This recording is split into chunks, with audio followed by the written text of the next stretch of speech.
Hola, soy Manuel Calandra para Inconscientes en Pantufla y hoy en este video vamos a traer el esquema I.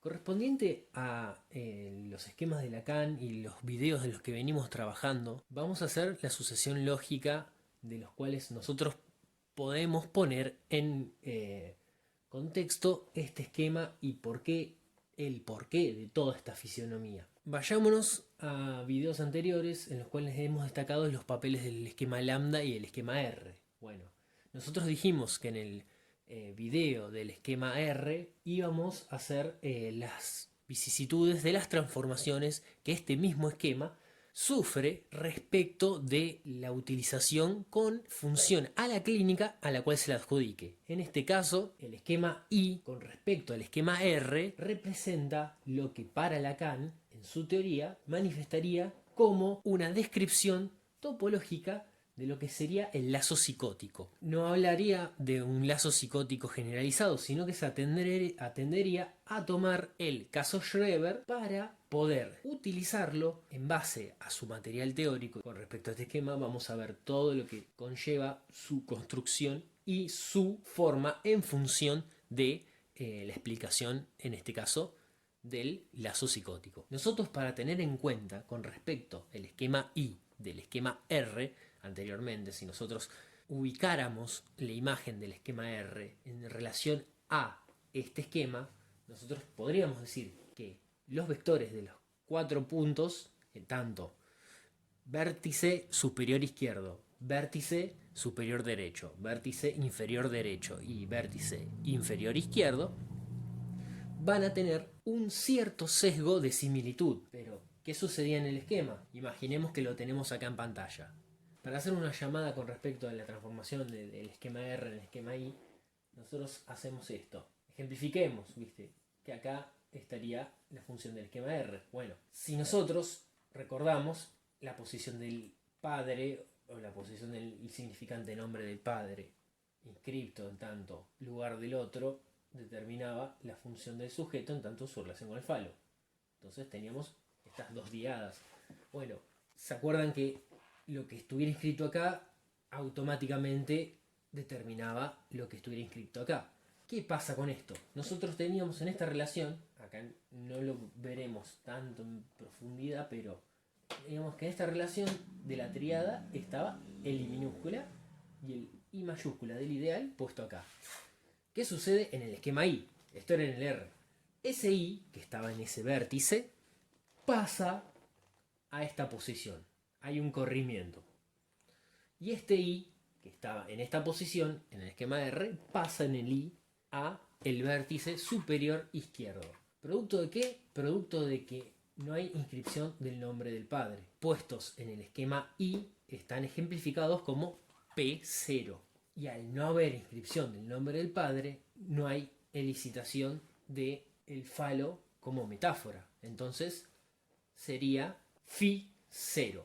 Como sabemos, en Lacan, con respecto a la psicosis, el nombre del padre está forcluido. Por lo tanto, nunca hizo uso de esas facultades. Pensémoslo en términos de Lacan como operaciones metafóricas y discursivas. Pero al no haber nombre del padre o efecto de la metáfora el nombre del padre, no hay posición del falo como significante. Entonces estamos hablando de esta relación de hipérbola del registro de lo simbólico con respecto al registro de lo imaginario.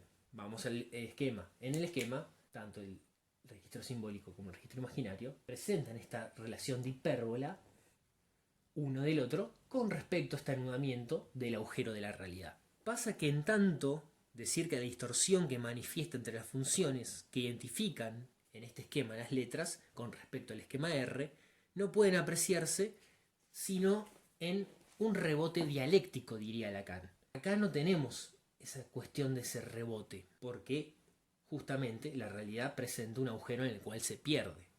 De forma que presenta esta asíntota entre una y otra hipérbola. Lacan diría que esta divergencia imaginaria, tanto sus funciones de hipérbola con la recta que los divide de forma infinita, su condición de realidad agujereada, en la cual el esquema, si nosotros lo pusiéramos, o sea, acuérdense que nosotros teníamos la característica de que el esquema R era un plano proyectivo.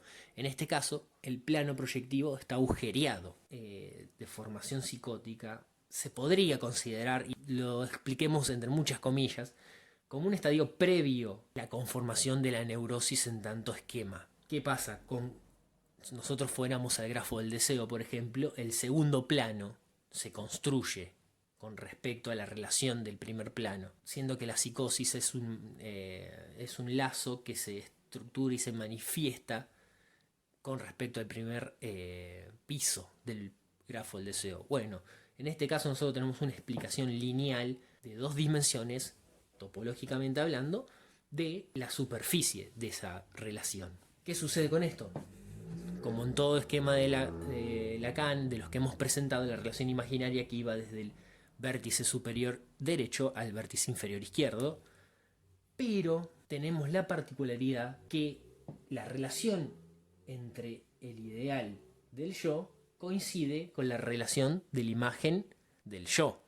Entonces, tenemos como un entrecruzamiento de identificaciones imaginarias. Recordemos que el yo delirante es el yo del discurso psicótico, es el yo de la certeza, quien engendra su propia verdad.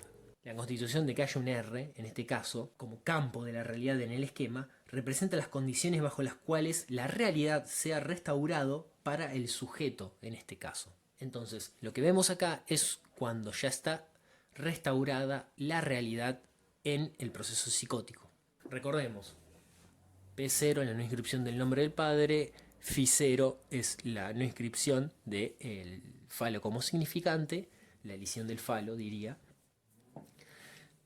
Ideal del yo como imagen, yo moi y el otro.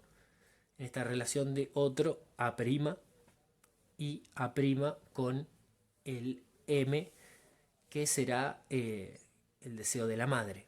Vayamos a la parte práctica. Las vicisitudes clínicas en las que nosotros podemos encontrar en este esquema es reconocer estos elementos en el hablar de una persona que presente un lazo. ¿Qué podemos tener en cuenta? Es que no necesariamente se puede hablar de un delirio o no necesariamente se puede hablar de cierta suspensión de facultades, parámetro de lo discursivo, estemos hablando de psicosis. Por ejemplo, una comparación o una visitud clínica de este esquema con estos elementos es en lo que Eric Lobren dirá sobre la toxicomanía. En la toxicomanía nosotros vemos, puede haber un impulso toxicómano producto de la estructura de base psicótica, pero lo que podemos decir también, dicho sea de paso, es que la relación de el toxicómano con el objeto, Eric Lorrain dice que la relación que se establece entre el toxicómano y el objeto es una relación de goce deslocalizado. ¿Sí? Nosotros diferenciaríamos, por ejemplo, en algunos pasajes del seminario 20 de Lacan, el cual hablaría de goce fálico y de goce femenino. Volvamos de vuelta a esta explicación o llamada que ya habíamos dicho en otro momento, de pensar estos términos en tanto términos metafóricos pura y estrictamente del lado de lo discursivo. Tener en cuenta que por ahí no recalcan sobre o no recaen sobre lo estrictamente biológico anatómico, pero usemos los nombres que les da Lacan. Esta cuestión de que el goce femenino era un goce deslocalizado, en la cual había una suspensión de las vicisitudes fálicas que producía el objeto. En este caso, nosotros podemos hablar de un acceso del toxicómano a ciertas particularidades de suspender las facultades del falo en tanto objeto mediante el acceso a un goce femenino o un goce deslocalizado. Sin embargo, no necesariamente implica una suspensión o la forclusión del nombre del padre.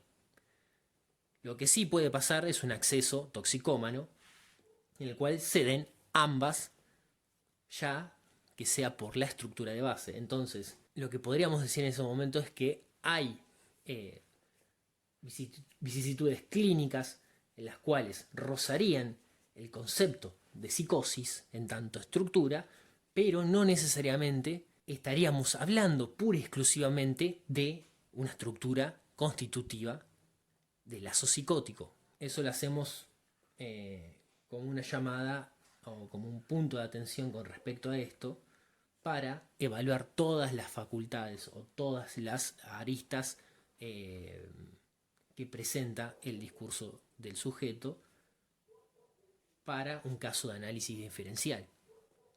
Y es a modo de un ejemplo didáctico o un ejemplo en el cual podamos dar cuenta un poco de todo esto.